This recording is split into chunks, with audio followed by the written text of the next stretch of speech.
Hello everyone, I'm Astha. Welcome to our YouTube channel Government Job Genuine Notification. आज के इस video में हम BBA कोर्स के बारे में बात करेंगे। बहुत से student after 12th engineering, medical या कॉमन जो ग्रेजुएशन होते हैं BA, BSc, BCom करते हैं। वहीं पर आपके पास एक ऑप्शन होता है BBA। BBA जो कोर्स है ये सभी सब्जेक्ट्स के जो स्टूडेंट हैं, ऑल स्ट्रीम स्टूडेंट्स के लिए ये कोर्स ओपन रहता है। मींस BBA वो सभी स्टूडेंट कर सकते हैं जो 12th पास आउट हैं, आपका कोई भी सब्जेक्ट हो।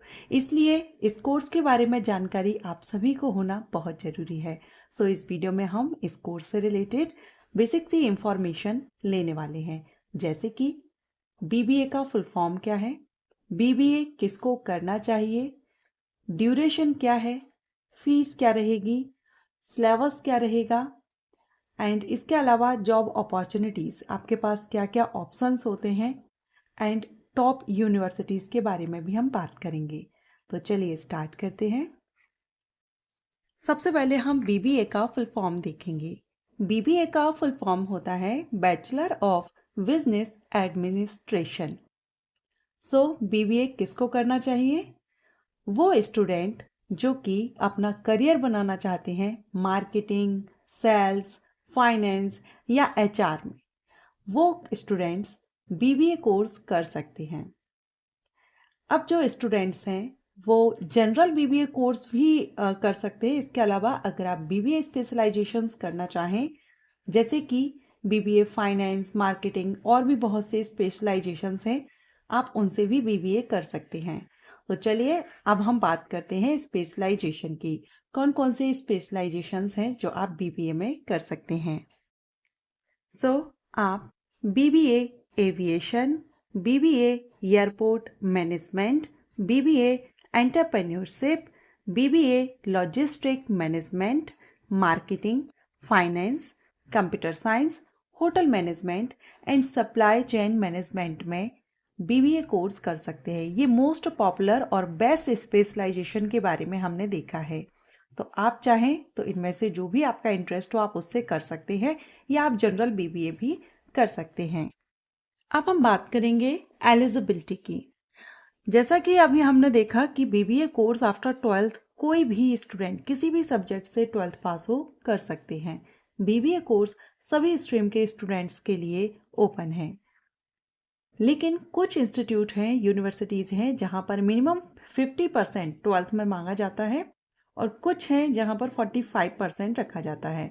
वहीं जो रिजर्व कैटेगरीज में आते हैं कैंडिडेट स्टूडेंट, उनके लिए 5% का रिलैक्सेशन भी दिया जाता है। नेक्स्ट हम बात करेंगे एडमिशन प्रोसेस। तो इसमें जो एडमिशन है वो मेरिट बेस्ड भी होता है और एंट्रेंस एग्जाम के थ्रू भी होता है। आपको ये देखना होगा कि आप किस कॉलेज में एडमिशन ले रहे हैं, वहाँ पर डायरेक्ट एडमिशन दे रहे हैं या किसी एंट्रेंस एग्ज़ाम के स्कोर के बेस पर। और मोस्ट पॉपुलर जो एंट्रेंस एग्ज़ाम है वो है CUET। आप सभी CUET एग्ज़ाम के बारे में जानते होंगे। इस एंट्रेंस एग्ज़ाम के थ्रू आप बहुत से अंडर ग्रेजुएट कोर्सेज, ये दो होते हैं, CUET UG एंड PG। आप UG में एडमिशन लेंगे तो आप CUET UG एंट्रेंस एग्ज़ाम देंगे, जिससे आप बहुत से कोर्सेज में एडमिशन लेते हैं। अगर आप नहीं जानते हैं इस एग्ज़ाम के बारे में, इस पर वीडियो अपलोड किया हुआ है, लिंक आपको आई बटन पर दूंगी, उसको देख लीजिएगा, सारी जानकारी आपको मिल जाएगी। नेक्स्ट हम बात करेंगे ड्यूरेशन की। तो ये एक अंडर ग्रेजुएट कोर्स है और 3 से 4 साल में ये कंप्लीट हो जाता है। कोर्स फीस देखेंगे तो BBA कोर्स की फ़ीस एक एवरेज लेकर अगर हम चलें तो इनर इसमें 50,000 से 2 लाख तक का खर्चा आपका आ सकता है। ये डिपेंड करता है कि आप किस कॉलेज से कर रहे हैं, गवर्नमेंट है, प्राइवेट है, कौन सी यूनिवर्सिटी है, उस हिसाब से आपका एक एवरेज हमने यहाँ पर देखा है कि लगभग 50,000 से 2 लाख। और ये जो BBA कोर्स है ये आप कितनी तरह से कर सकते हैं, तो आप फुल टाइम BBA कोर्स कर सकते हैं, ऑनलाइन भी कर सकते हैं, डिस्टेंस BBA कोर्स या इंटीग्रेटेड BBA कोर्स।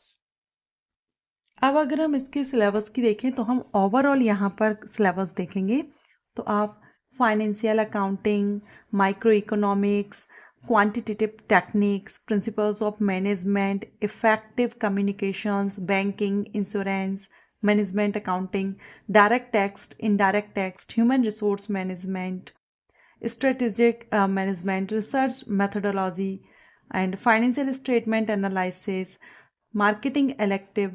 तो ये यहाँ पर डिपेंड करता है, जैसा कि हमने स्पेशलाइजेशन में देखा, तो आप किस कौन सा कोर्स या क्या स्पेशलाइजेशन ले रहे हैं उस हिसाब से भी आपका सिलेबस रहेगा। अब हम बात करेंगे कि बीबीए कोर्स कंप्लीट करने के बाद अगर आप जॉब देखें तो कौन कौन सी क्या जॉब प्रोफाइल या करियर प्रोस्पेक्टस रहता है। तो आप business development manager, marketing executive, account manager, brand manager, human resources, ये इस तरह से आप जॉब ले सकते हैं। इसके अलावा एनी ग्रेजुएट कैंडिडेट के लिए जो गवर्नमेंट जॉब वैकेंसीज आती हैं जिसमें किसी भी स्ट्रीम के स्टूडेंट एलिजिबल होते हैं, वो सभी गवर्नमेंट जॉब्स आपके लिए ओपन रहती हैं। और वहीं अगर आप चाहते हैं हाई क्वालिफिकेशन लेना, मींस बीबीए के बाद अगर आप अपनी क्वालिफिकेशन आगे कंटिन्यू रखना चाहते हैं, तो आप एमबीए, पीजीडीएम, एमएमएस कर सकते हैं। अब हम बात करते हैं कुछ टॉप यूनिवर्सिटीज़ कॉलेजेस की। यहाँ पर मैं कुछ नेम आपको सजेस्ट करूँगी, लेकिन आपको जो भी आपके नज़दीकी हो, आपको फ़ीस वगैरह भी देखनी होती है, डिस्टेंस कितनी है आपके होम टाउन से, उस हिसाब से आप पूरा हिसाब से जो भी आपको सूटेबल हो आप वहाँ से कर सकते हैं।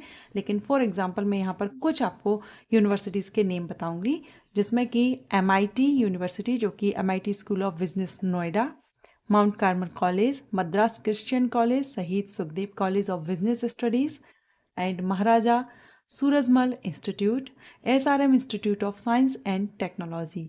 अब यही नहीं है, आप दिल्ली यूनिवर्सिटी से कर सकते हैं, इग्नू से कर सकते हैं, आप अपने स्टेट में आपके नज़दीकी जो भी यूनिवर्सिटी है, क्योंकि ये जो बीबीए कोर्स है ये जनरली सभी स्टेट्स में और सभी यूनिवर्सिटीज़ में, ज़्यादातर सभी कॉलेजेस में आपको ये कोर्स अवेलेबल रहता है। सो आज के इस वीडियो में हमने बीबीए कोर्स के बारे में जाना। आशा करती हूँ आपको ये जानकारी अच्छी लगी हो।